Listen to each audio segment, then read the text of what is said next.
All right, so next up is a pie chart. Now, you guys are all familiar with pie charts. You've seen them before.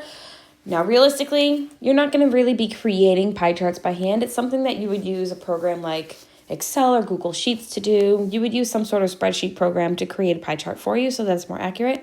But I'm going to show you how you can make a rough one by hand. If we have protractors at home, we could do this more accurately. But pie charts represent data as slices of a pie. Shocking, I know. The size of the slice is connected to the relative frequency for that particular category.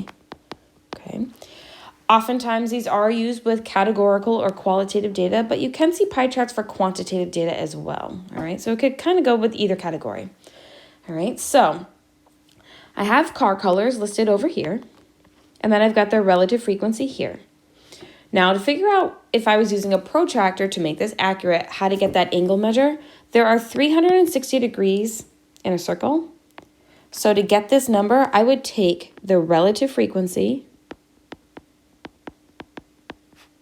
as a decimal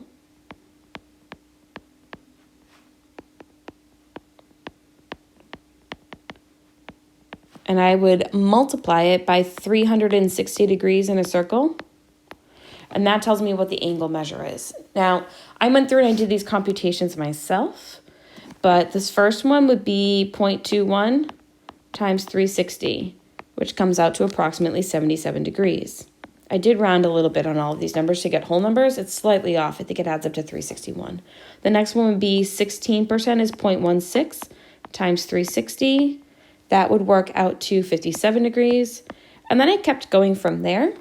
But the numbers that you get are 126 degrees, 65 degrees, and 36 degrees.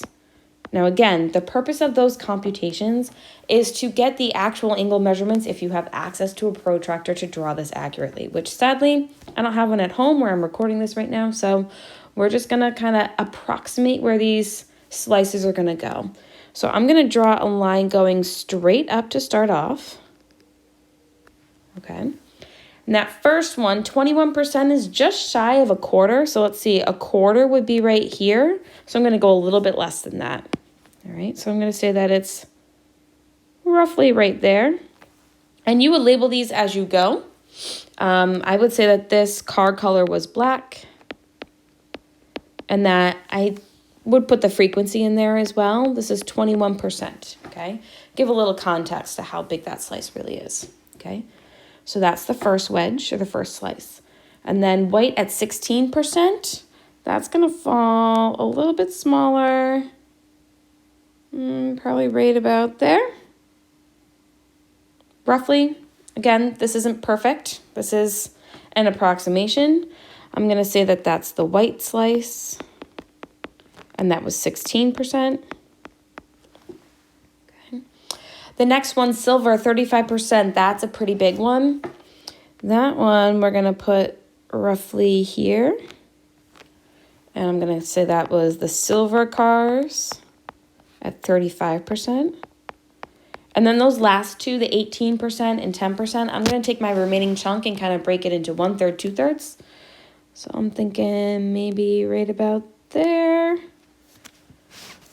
The bigger one is the blue at 18%, and the smaller one is green at 10%. All right. Again, you're not going to really be doing much with creating pie charts. I think there's one on your homework where you're going to try to approximate it, but it's more so going to be about, we're going to talk about how do you read a pie chart later on. That's going to be the more important skill. All right. But there's your information for pie charts.